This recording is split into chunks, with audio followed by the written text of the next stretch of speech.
dando início à nossa aula de processamento de leites e derivados, tá bom? A gente, na aula passada, hoje a gente vai terminar essa aula e já começar uma outra aula no decorrer desse horário, tá bom? A gente falou nas aulas passadas, a gente terminou falando sobre várias análises que são possíveis serem realizadas no leite, para perceber o índice do pH, para perceber fraude, perceber se tem algumas enzimas a mais. Então, nós temos diversas análises. Muitas dessas análises, né, dá para a gente ver a densidade. Muitas dessas análises dá para a gente fazer no nosso laboratório, lá na nossa escola. Então, assim que retornarmos, a gente tiver condição de levar vocês para o laboratório, isso será feito, ok? Vamos lá. Esse tinha sido o último slide, eu parei nele, mas não expliquei. Então, vou explicar. O leite, ele tem uma classificação. Essas classificações, elas levam letras do alfabeto, né? Só são 3, A, B e C. E essa classificação está relacionada a algumas características que acontecem no processamento do leite. Essa classificação, ela é muito antiga. Ela entrou em desuso, né? Não se usa mais essa classificação. Porque a maioria dos leites que a gente vê é o leite de saquinho ou aquele leite na caixinha de Tetra Pak, né? Naquela caixinha que a gente não precisa colocá-la na geladeira enquanto não está aberta. Mas, porém, contudo, entretanto, todavia, vocês precisam saber dessa classificação. Existe essa classificação, certo? Então, é interessante que vocês saibam. Então, leite tipo A, B e C. Quais são as diferenças? Vamos começar do tipo C, que é o tipo mais simples, certo? Então, qual é o tipo C, né? Esse tipo C é aquele que é feito através de uma ordenha manual. Ordenha manual, está dizendo, são com as mãos, tá certo? Então, todo leite que é feito em ordenha manual, transportado em caminhões comum ou então em galões, né? Eles são considerados leite tipo C, né? E um leite que é pasteurizado no local de trabalho. O que é essa pasteurização? Essa pasteurização é um processo para melhorar a qualidade do leite, para eliminar boa parte dos micro-organismos. Então, eu posso dizer que aquele leite que eu tirei lá na vacaria da minha avó, do meu avô, é um leite tipo C. Se ele for fervido, que é um processo de pasteurização mais simples, sim, ele é um tipo C. Mas se você tirou ele da vaca, né, e ali bebeu naquele momento, ou levou para casa e não ferveu, não pasteurizou, então ele é considerado um leite tipo sem letra. Tá certo? Ele é considerado um leite tipo D. Então, nós estamos considerando que essa classificação é uma classificação industrial. Normalmente, o leite vai para a indústria para chegar ao consumidor. Tá bom? Não estamos falando de leite da minha fazenda que é dado na nossa casa. Tá certo? Então, o cachorrinho por aí, cachorro. Danado esse cachorro. Não é meu microfone, não. Deixa eu ver de quem é esse microfone aí. Tem alguém com o microfone aberto, né? E o cachorro está aí fazendo a festa. Certo? Pronto. Então vamos lá.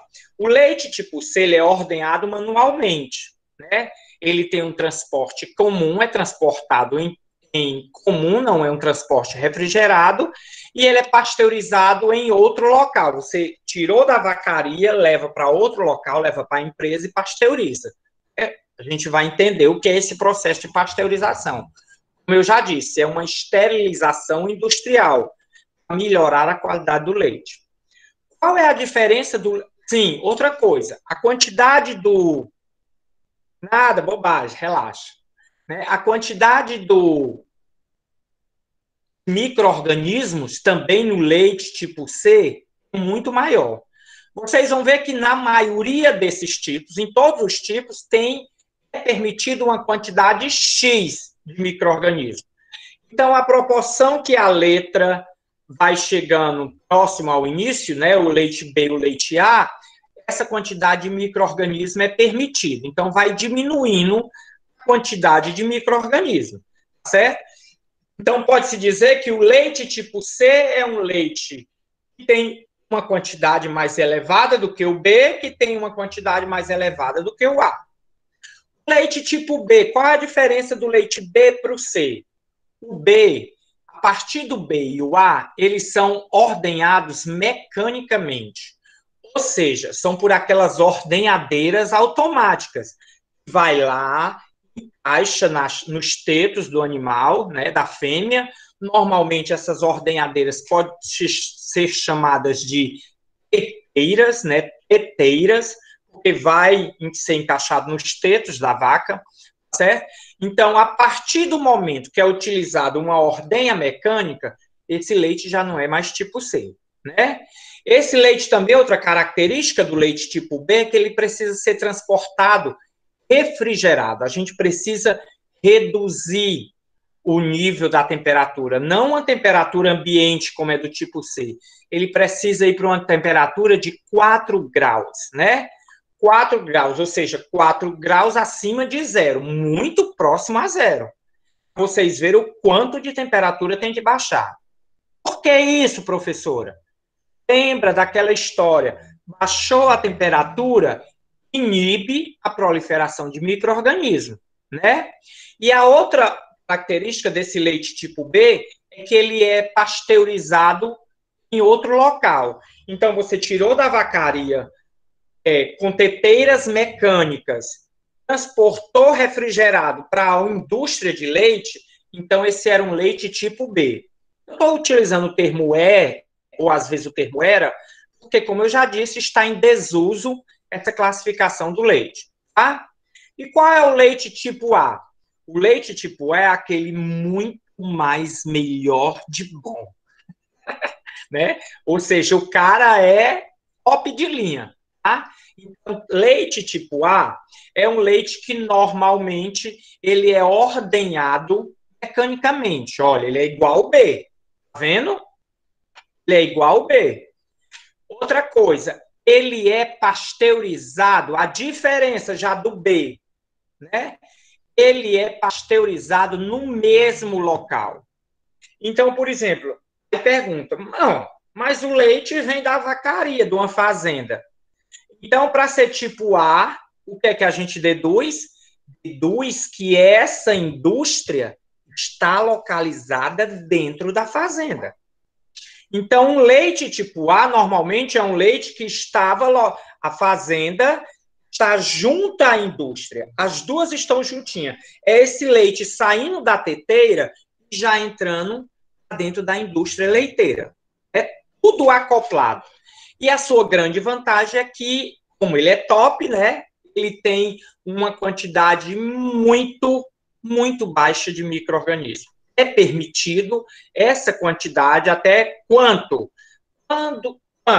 Não há necessidade de vocês aprenderem esses valores, porque são valores que, como eu já disse, como essa classificação está em desuso, eu só quero que vocês entendam essa diferença, certo? Então, essa classificação do leite, ele pode ser considerado tipo A, tipo B, tipo C.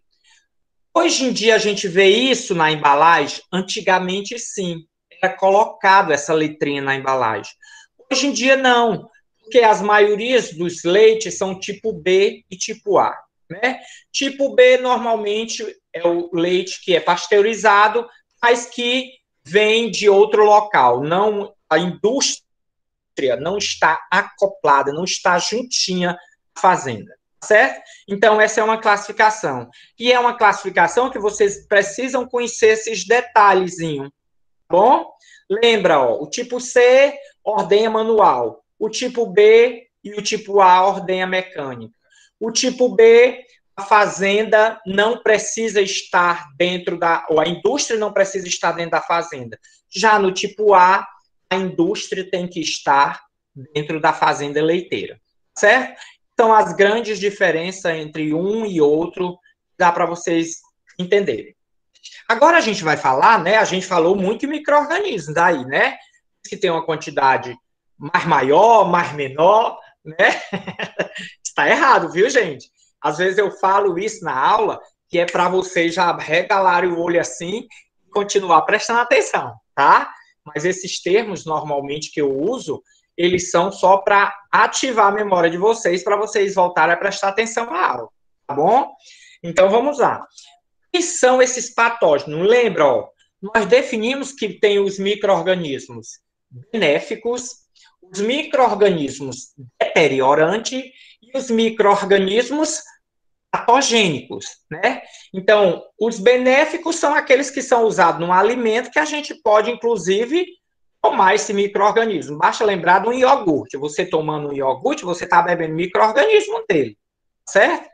Então, a gente tem os deteriorantes, que o nome já diz, normalmente eles não fazem tanto mal ao organismo, eles têm uma função de deterioração desse alimento.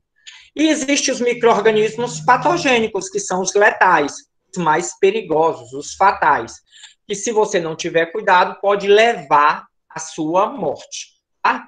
E quais são os principais micro-organismos presentes no leite, que vive lá no leite, né?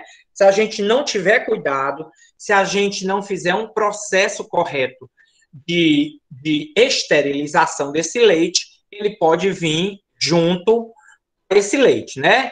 Então, são esses nomes meio difíceis aí, né? Que vocês vão ver muito nome de micro-organismo difícil. Quando for ver com a professora Laís, a disciplina de microbiologia de alimentos, né? Todos os micro-organismos, muito deles, todos não, muitos deles, né? Então, a gente tem aí uns que estão presentes, muito presentes no leite, qual é?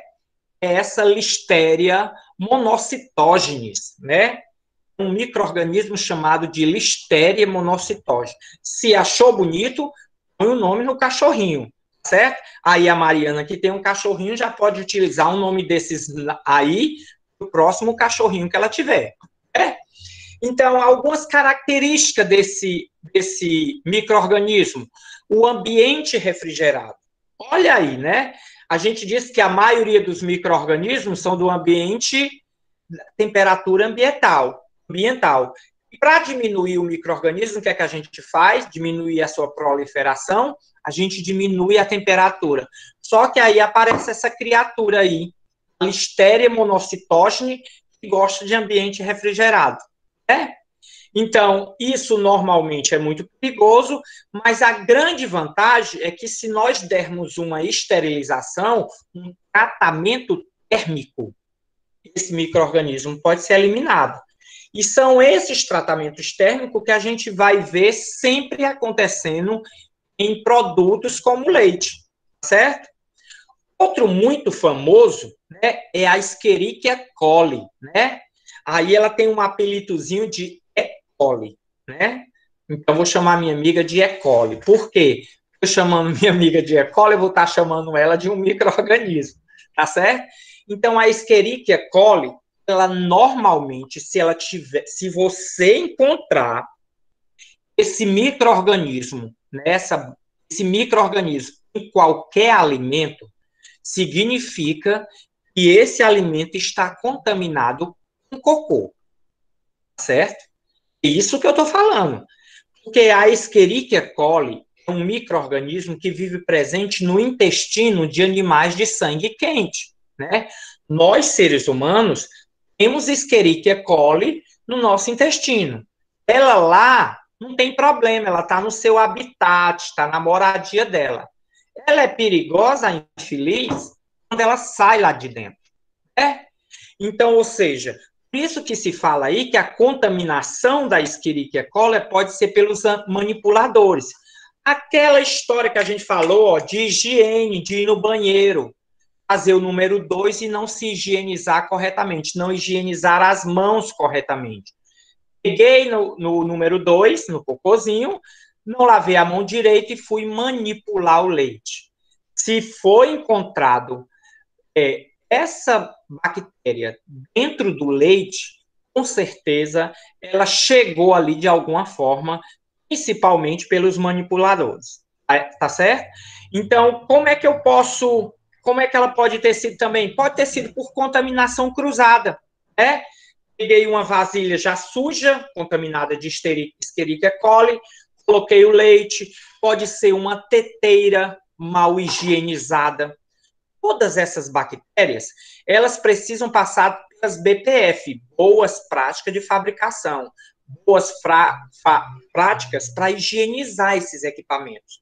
Esses equipamentos precisam ser constantemente higienizados, principalmente por esse motivo, porque a gente tem inúmeros micro-organismos presentes, né, que gostam do leite, que estão presentes lá no leite.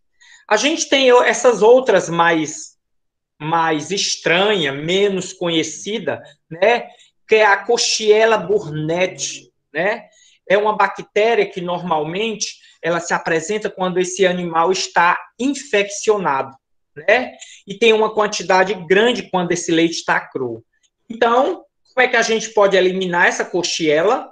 Fazendo um tratamento térmico, dando um tratamento térmico a esse leite.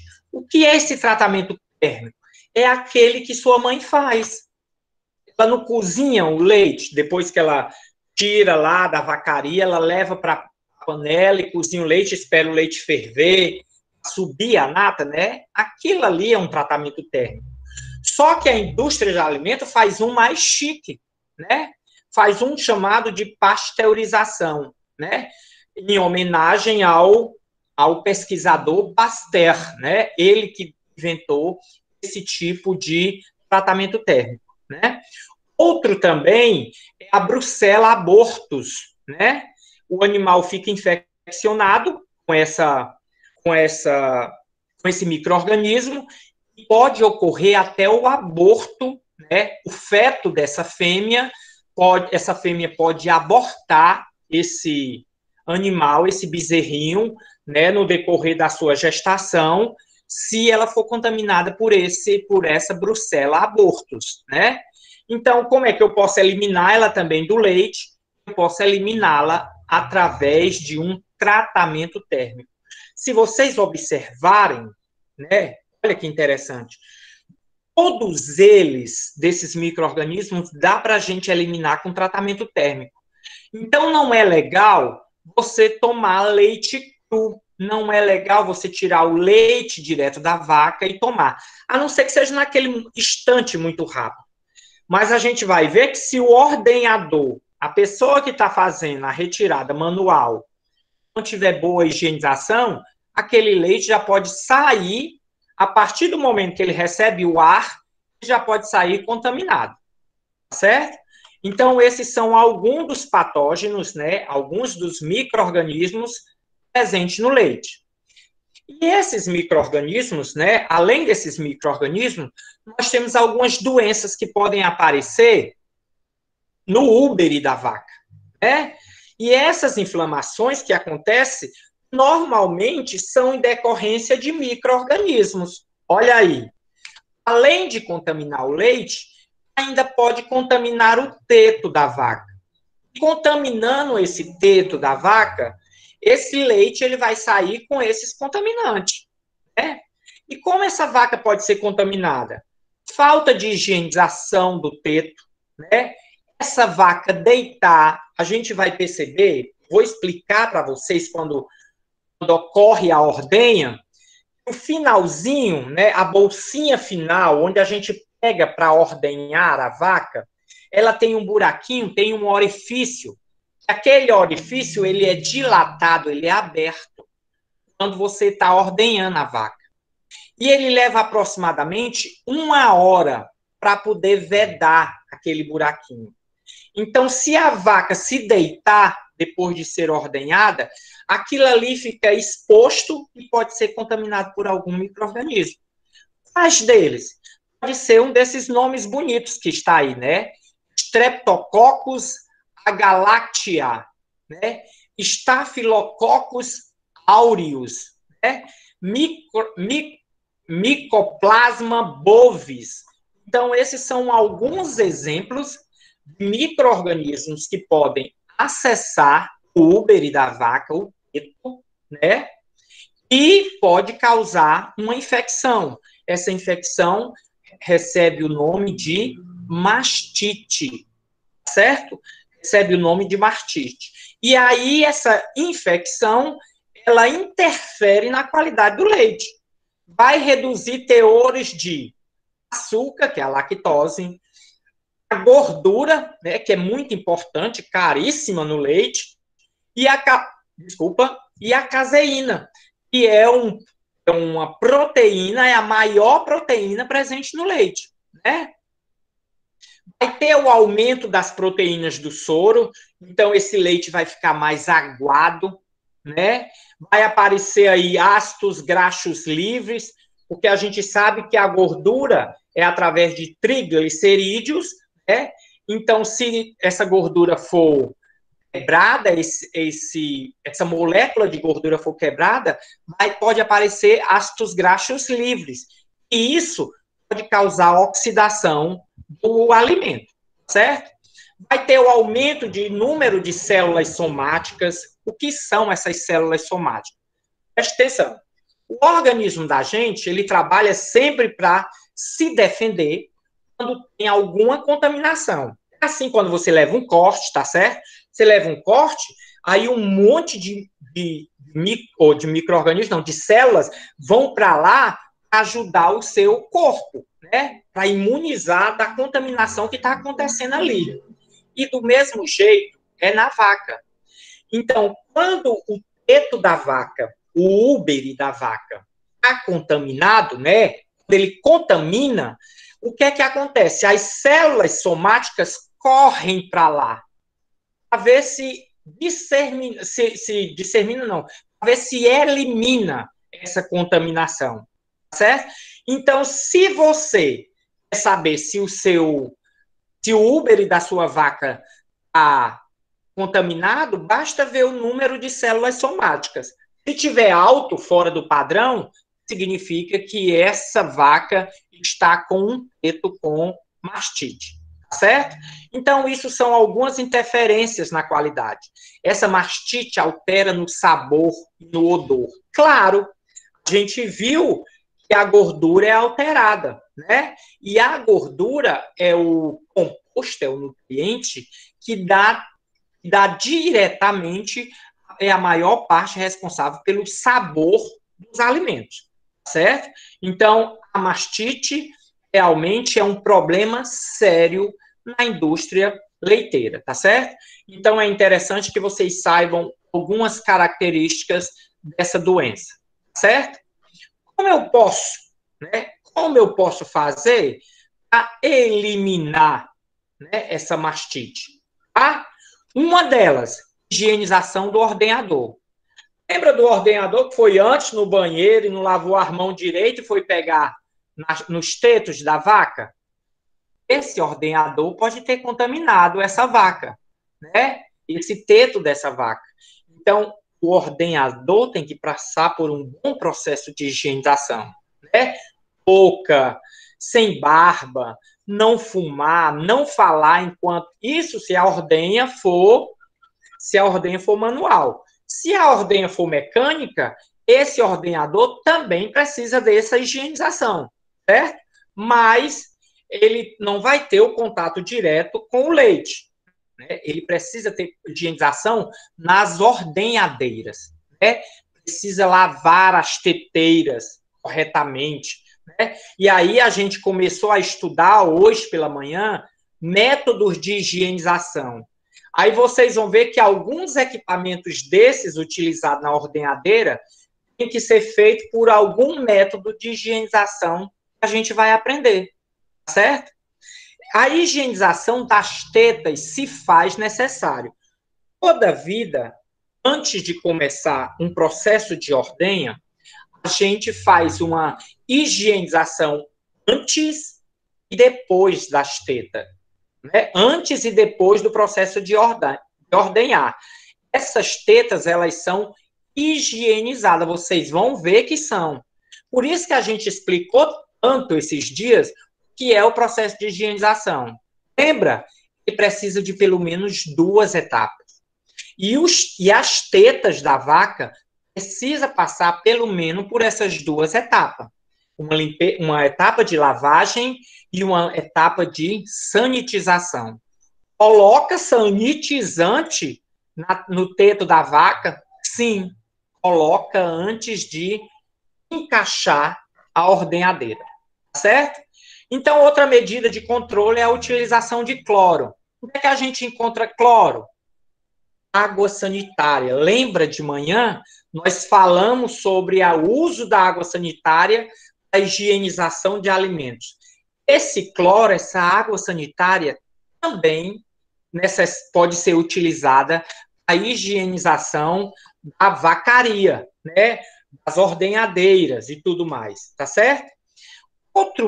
Outro aspecto muito interessante para que essa vaca não pegue mastite é alimentar a vaca após a ordenha.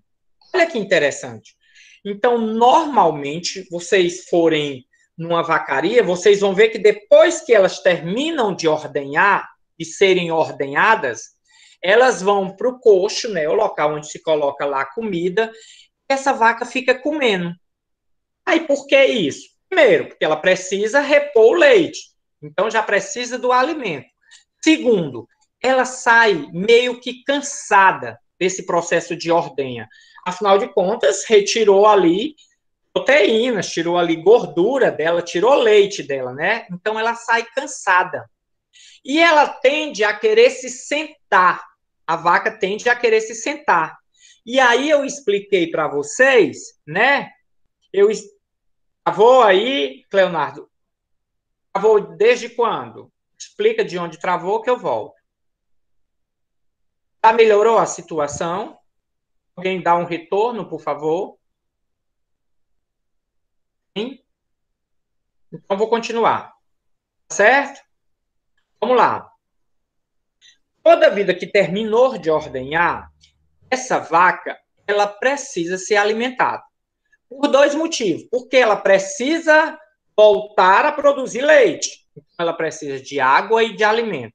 Segundo, ela sai muito cansada do processo de ordenha. E ela pode muito bem querer se sentar. E aí lembra que eu falei que os tetos dela, né, as tetas ficam abertas. E podem ser contaminados por aqueles micro-organismos, né? Estafilococcus aureus. Então, para evitar que a vaca se sente, você dá alimento a ela. Até que esses canais do tetos, né, esses orifícios, eles voltem a se fechar, né? Mas já existe um processo que a gente pode fechar esses tetos, agilizar esse fechamento dos tetos. A gente vai aprender o nome desse processo, tá? Vamos explicar sobre esses tratamentos térmicos que a gente falou. Eu quero que vocês prestem atenção nisso. Eu falei muito aqui em esterilização, né? Falei muito aqui em pasteurização. E o que é isso? Esses termos, eles são tratamentos térmicos, tá? São tratamentos dados a melhorar a qualidade do leite. Quais são as suas principais características? Uma deles, ele inativa enzimas. Ou seja, se meu leite tem enzimas e essas enzimas são catalisadores, o que é catalisador? Um acelerador. Lembra que quando eu disse que a lactose entra no organismo, que entra no intestino, ela precisa ser quebrada por uma enzima? Né? Então, a enzima ajuda, catalisa, acelera o processo de absorção da lactose. Só que muitas dessas enzimas, elas também trabalham dentro do leite e pode alterar o sabor e o odor do leite. Então, como é que a gente pode fazer? Eliminar essas enzimas, inativar essas enzimas. E como é que elas são inativadas? Através de um processo de calor, né? Para que serve também esse tratamento térmico? Para destruir os micro-organismos. Nós vimos aqui atrás, nesse instante, que a Coxiella burnetii, né? Que a Listeria monocytogenes, todas elas são micro-organismos que, se eu der um processo de tratamento térmico, elas são eliminadas, né? Então, esse processo de pasteurização é eu pegar o meu leite, né, e dar uma temperatura muito alta a ele. Eu dou uma temperatura muito alta a esse leite. Eu boto esse leite a uma temperatura muito alta. Só que, em seguida, eu reduzo drasticamente essa temperatura. Então, quando a gente falar de pasteurização, processo UHT, esterilização, a gente está falando desse tratamento térmico, onde eu aumento muito a temperatura, depois eu derrubo essa temperatura drasticamente. Então, se eu fizer um tratamento térmico, né, uma pasteurização lenta, significa que eu coloquei esse meu leite a uma temperatura de 65 graus por 30 minutos, depois eu baixo essa temperatura. E aí, esse tipo de tratamento elimina essa ruma de coisa, né? Então, o meu leite vai ficar um leite saudável, certo? Eu também posso fazer com que eu tenha uma pasteurização mais rápida. Para você ter uma ideia, a pasteurização mais rápida, eu coloco o meu leite a uma temperatura de 72 graus. Olha aí, é alta, 72 graus. Essa temperatura, ela já é pronto, é exatamente, é esse termo mesmo, Maria Vitória. A gente pode dizer que é um choque térmico, é um choque térmico. Agora, por que eu derrubo a temperatura? Eu vou explicar agora para vocês. Então, na pasteurização mais rápida, eu aumentei essa temperatura alta, a 72 graus. E aí, depois de 40 segundos, eu baixo essa temperatura. Né? Por que isso? Porque se eu não baixar essa temperatura, esse leite nessa temperatura muito alta, olha que interessante, ele começa a destruir os nutrientes também.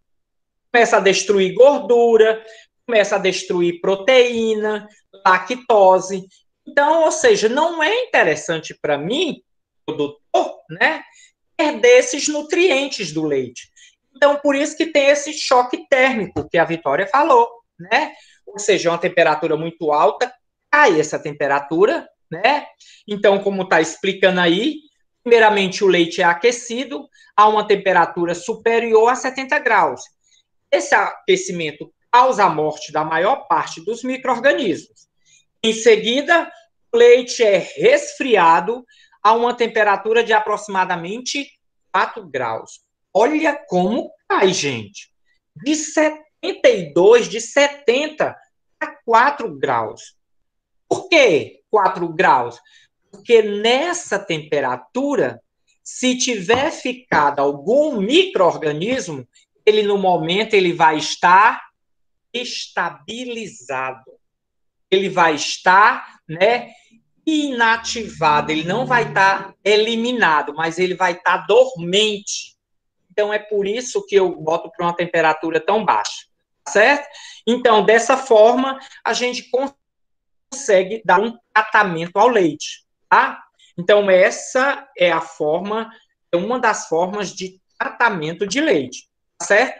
Outro é a esterilização. Qual a diferença de um para o outro? É a grau de temperaturas aplicado. Veja bem, a pasteurização é sempre abaixo de 100, a temperatura, sempre abaixo de 100. Já a esterilização, ela é sempre acima de 100. E é por irrisórios segundos, insignificantes segundos. Por quê? Lembra, a água acima de 100 graus, ela tende a evaporar. Isso, ela vira vapor. Então, o leite tem uma densidade um pouco mais alta do que a água, mas ele também pode evaporar. Basta ver que você fazendo você fazer doce de leite nada mais é do que ficar cozinhando aquele leite até a água ir desaparecendo. Então, o que é que esse tratamento térmico chamado esterilização faz? Ele bota a temperatura lá em cima, né? 130, 150. E aí, depois de 3 a 5 segundos, ele derruba essa temperatura. E como é feito isso? Feito em equipamentos sofisticadíssimos, né? São chamados de esterilizadores e pasteurizadores. Então, ele dá essa alta temperatura, depois refrigera, depois ele embala asepticamente. O que é isso? Ele coloca dentro de uma embalagem que não tem nenhum contaminante. É assim que aquele leitinho da caixinha que chega na casa de vocês, certo? Embalado por um processo chamado UHT, Ultra High Temperatura, ou temperatura alta, ultra alta. Né? E a gente vê que é uma temperatura ultra alta. Né? Então, esse leite é chamado de leite longa-vida, as pessoas chamam de leite de caixinha, e a grande vantagem dele é que ele pode ser acondicionado fora da geladeira. Se você for numa prateleira de supermercado, você vai ver que esses leites estão distribuídos lá a temperatura ambiente, né? Para chegar lá, eles foram transportados em caminhão de temperatura ambiente. Por que isso? Porque essa embalagem, ela é uma barreira super eficiente contra os agentes que fazem deteriorar aquele leite. O que é que pode deteriorar aquele leite? A luz, a temperatura, o micro-organismo. E colocando dentro dessa caixinha, ele está, digamos assim, guardado, protegido de todos esses intempéries, né? De todas essas possibilidades de contaminação. Para você ter uma ideia. Para vocês terem uma ideia, a gente tem uma disciplina, né? Para vocês terem uma ideia, a gente tem uma disciplina sobre embalagem, que vocês vão aprender que essa caixinha que a gente usa no dia a dia da gente, é tão comum a gente pegar, ela tem pelo menos seis camadas de produto, né? Ela tem uma parte que é de metal, ela tem parte de papelão e ela tem partes de plástico. Essa caixinha que vocês pegam aí do leite, certo? Então, são pelo menos seis camadas de produto. Por isso que esse leite é envasado, né? E recebe um envasamento asséptico. Esse leite, depois que é colocado dentro dessa caixinha, ele é tão saudável enquanto ele está dentro do teto da vaca. Ele é tão estéril, tão sem contaminação, enquanto está dentro do teto da vaca. Certo? Então, ele realmente é um produto muito saudável. Certo? E aí, a gente tem o último slide dessa matéria. Calma, que a gente ainda tem mais. Tá bom? O último slide dessa matéria mostra aí alguns produtos, né, derivados do leite, possíveis que você possa, possíveis, né, que podem ser produzidos, né, em grande escala, como também em pequena escala artesanalmente, né? A gente tem doce, tem creme de leite, a gente tem kefir, a gente vai entender depois o que é kefir, a gente tem leite aí em barras, em iogurte, ou leite não, doce em barras, desculpa, a gente tem queijo em barras, a gente tem aí prebióticos, né, aquele famoso Yakult, a gente vai entender também sobre Yakult, tá certo? Então, a gente tem alguns produtos aí que são derivados do leite, tá certo? Eu vou tirar essa apresentação, parar essa apresentação, para a gente colocar o outro slide. Aí eu vou dar só um começo na outra, certo? Para que eu possa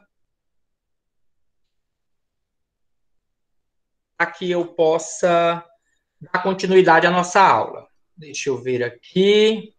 Pronto, é essa.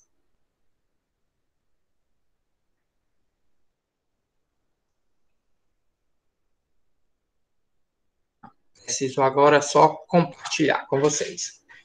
Alguém dá um alô? Se está aparecendo aí, processamentos de leite e derivados. Está aparecendo. Show. Vamos começar. Calma que é só um pouquinho dessa aula, tá bom? Vamos lá. O que a gente vai falar? Nessa aula agora, a gente vai começar, né? A gente já falou sobre nutrientes, mas a gente ainda vai falar um pouquinho. A gente já falou aí várias coisas, viu a produção do leite, viu os constituintes do leite, algumas análises que podem ser feitas. A gente agora vai falar sobre as raças dos animais, né? Sobre o tipo de alimentação que eles usam, tá? Sobre a pastagem, o que é essa pastagem, tá certo? E algumas definições, né? Essas definições a gente já viu, inclusive elas foram marcadas para que vocês entendam, né? O que é o leite, já falamos sobre isso, produto da ordenha de um mamífero são, saudável, né? E que não represente perigo para o consumo humano, tá certo? Biologicamente, pode-se dizer que leite é uma substância para dar que a fêmea oferece para o seu filhinho, né? A sua cria, certo? Então, segundo a legislação, leite é esse produto, biologicamente ele é a comida, né? É o alimento para o meu bezerrinho, certo? Falando sobre o leite, sobre o aspecto físico-químico, a gente já falou sobre isso. É só você olhar e ver as características do leite, é branquinho, é adocicado, né? Então, é uma solução aí de emulsão, de suspensão, certo?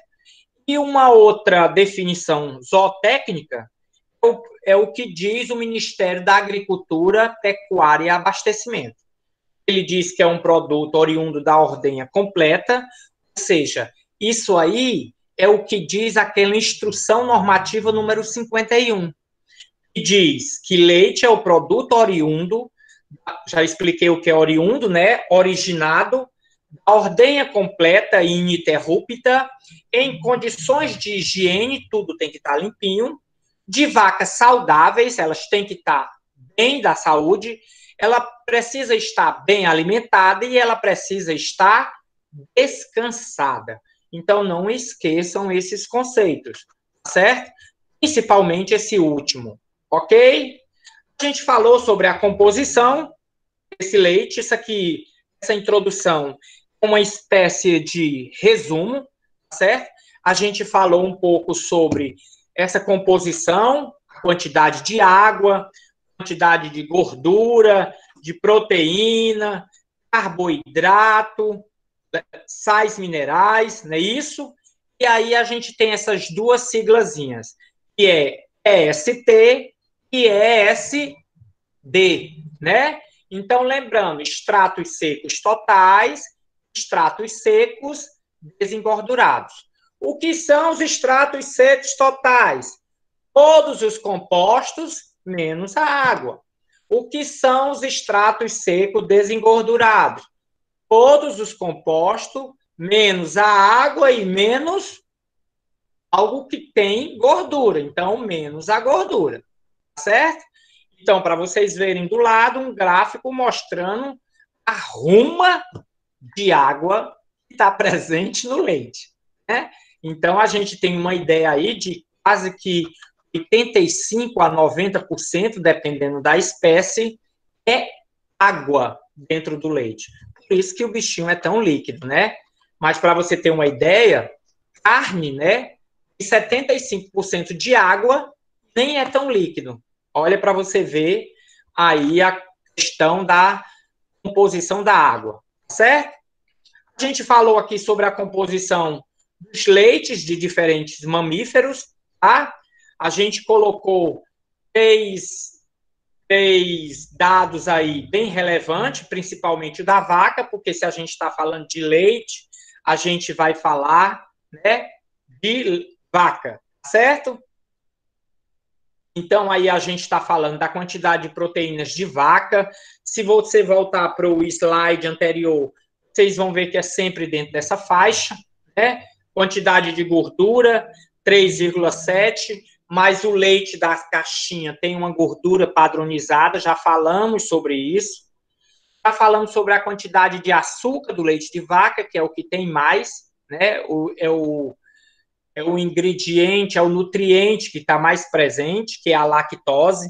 Lembrando que essa lactose é muito menos doce do que outros açúcares, como a sacarose, certo? E aí a gente tem a quantidade de proteína do leite humano, né? Ou seja, o leite materno, a quantidade de açúcares, para você ver como tem muito açúcar no leite materno, principalmente porque a criança precisa de energia, está em fase de crescimento, certo? Então, é um leite bastante rico em açúcar. E para mães que estão dando de amamentar, nos 6 primeiros meses, só há necessidade de dar o leite materno. Né? Aí tem mãe que diz assim, não precisa dar água essa criança. Aí você, quando alguém falar isso, precisa tomar mais água do que a que já tem dentro do leite, né? Dentro do leite, o maior percentual é água, então não há necessidade de tomar mais água, certo? E só uma lembrada. Agora a gente vai falar de algumas raças. Aparecer alguns nomes esquisitos aqui, certo? A primeira dessas raças que nós vamos comentar é essa aí, que ela tem o nome, tá? Ela tem o nome Guzerá, né? Guzerá é o nome da vaca. Ela realmente é uma vaca muito comum, tá? Por que muito comum? Porque é uma das que a gente mais conhece, porque ela se destaca, porque ela está muito presente na região norte, na região nordeste. Então, dificilmente a gente vai ver aqui no Ceará, né, vacas holandesas, outras vacas, né, de outra espécie, porque dificilmente elas se adaptam ao clima do Nordeste, né?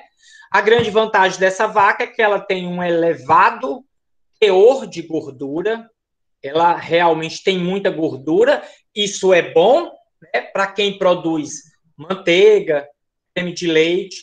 Então, é interessante que você tenha criação desse tipo de vaca, né?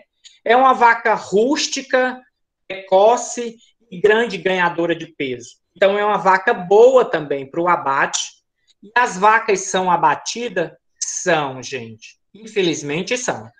Depois que passa pelo processo de ordenha, ela pode ordenhar e dar leite por até 12, 13 anos. Depois disso, se cair o índice de ordenha dessa vaca, ela pode ser levada para o abate. Então, é uma vaca boa, é um gado bom para você criar, porque ele ganha peso facilmente, certo? É o maior rebanho de números de animais registrados no país. Então, esse é o que você vai mais encontrar no país, né? O seu chifre tem uma forma de harpa, né? Aí é uma curiosidade. É muito utilizada para a confecção de berrantes. Quem não sabe o que é berrante, é um instrumento rústico, né? Um instrumento de vaqueiro. Nada mais é do que o chifre. E aí tem uma adaptação, eu não sei explicar direito. Eles sopram esse chifre e ele faz um barulho extenso, né? Prolongado, alto. Tá? Então, quando vocês verem esse instrumento, um berrante, é porque normalmente ele veio originado de uma vaca guzerá, né? De um animal, pode ser de um boi, também guzerá, certo? A gente tem a outra raça, né? Que é a vaca holandesa. Essa é chique, né? Ela é da Holanda, ela é holandesa. Dados históricos indicam que foi trazida entre 1530 e 1535, ou seja, quando o Brasil foi descoberto, ali depois do descobrimento do Brasil, pode-se verificar que já existia, essa vaca foi trazida para o Brasil, né? Ela tem um padrão de raça, normalmente elas são vacas malhadas, tá? quando você encontrar uma vaca com essas manchinhas, né, menores e maiores, então normalmente são vacas holandesas, tá certo? Elas podem ser da cor preto e branca ou vermelho e branco, tá? O ventre e a vassoura, né, da cauda também são brancos. O que é ventre e vassoura? É a área, o ventre é a área da região genital da vaca, e a vassoura é o rabinho, é essa parte, tá, onde está aparecendo uma vassourinha aí, tá? Então, normalmente, uma das características para dizer que é holandesa é que essa parte precisa ser branca. O malhado dela não é por baixo do corpo todo, né? Não se estende até o ventre, certo? Então, ela normalmente tem essa característica. Mas ela já foi cruzada com outro tipo de raça, que a gente vai falar aqui, a raça Gir, né? Ou então ela pode ser cruzada com a Guzerá também. E aí elas formam esses nomes aí, né? Girolando ou Guzolando, porque é parte de Holanda, né? Da vaca holandesa, com a parte da vaca Gir ou da Guzerá, certo? A gente tem também a Jersey, né? A vaca de raça Jersey, né? Ela tem esse nome porque ela é originária da Grã-Bretanha, ou seja, é uma vaca inglesa, certo? Ela veio dessa ilha, a ilha de Jersey, né? Ela chegou aqui no Brasil em 1896, no Rio Grande do Sul, e ela agora está presente em todos os continentes, né? Essa é a raça mais difundida no mundo todo, a mais criada, porque ela tem características muito peculiares, né? Uma delas é a sua alta precocidade. O que é isso? Ela fica mais velha muito mais rápido do que as outras. Então, ela dá uma maior lucratividade com as fêmeas, né? Elas ficam mais adolescentes, mais novilhas e tudo mais, então elas ficam mais rapidamente mais velhas, tá certo? Outro fator, elas têm um alto poder de adaptação, né? Ela se adapta a vários tipos de clima, a várias condições geográficas, né? E ela também tem um ótimo desempenho nas instalações comerciais. Ou seja, elas são muito dóceis, são fáceis de domar, e isso é muito bom, certo? Então, por isso que ela é a mais difundida no Brasil. Ela tem uma boa capacidade de reprodução, né? Ela se reproduz facilmente, tá? E a facilidade de parição. Aos 26 meses, já dá cria, voltando a emprenhar depois de 110 dias. Ou seja, se ela engravidou, se ela emprenhou, porque o termo certo é esse, prenhar, né? Se ela emprenhou, depois pariu, com 110 dias ela já pode emprenhar de novo. Então, para uma empresa, né, para uma fazenda que quer aumentar a sua quantidade de animais, de bovinos, ela é uma raça excelente, certo? Então, essa é a raça que eu quero que vocês aprendam só detalhes só sobre essa. A gente tem a Gir leiteira, tá? Ela é Gir porque ela veio dessa região de Gir, da Índia, né? Ela chegou aí início do século XX, né? Do século XVIII, 1909. No Brasil, ela está desde 1912 e ela tem um alto percentual de gordura, né? Então, para uma empresa que está interessada em produzir manteiga, produzir requeijão, produzir creme de leite, essa seria uma vaca excelente, né? Na época da estação seca, elas apresentam queda na sua produção de leite. Ou seja, serviria para o Nordeste? Não. Ela daria certo na região sul, né? Mas aqui no Nordeste, não. Por quê? Quando chegasse na época de seca, que é muito extenso o nosso período de seca, a produção desse tipo de vaca iria cair, né? Mas elas são vacas dóceis, né?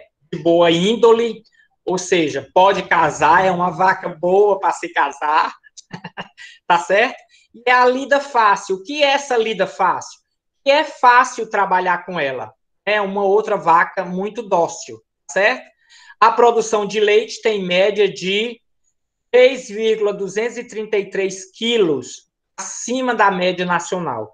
Então, ela dá mais leite do que as outras vacas.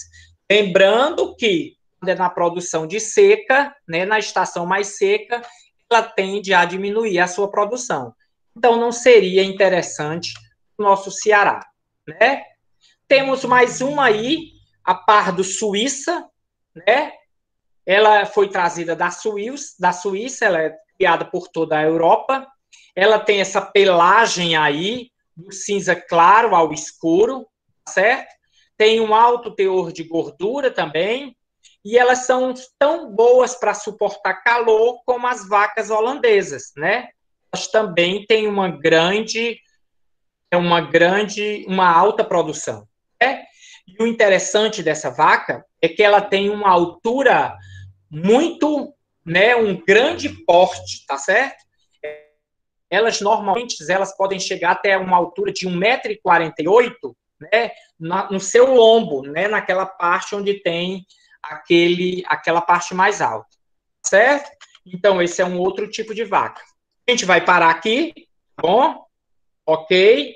A gente vai dar uma parada por hoje. Então, essa é a aula de hoje, ok? Fico muito feliz que hoje apareceram aqui 29 pessoas, muita gente mesmo, tá certo? Parabéns para vocês que estão por aqui, ok? Seria interessante que essa quantidade de gente tivesse todos os dias, mas tem dias aí que vocês estão meio preguiçosos de estar por aqui, certo? Então, boa tarde para vocês. Até semana que vem. E semana que vem a gente tá por aqui novamente, tá certo? Um cheiro para todo mundo, bom final de semana. E cuidado, fiquem em casa.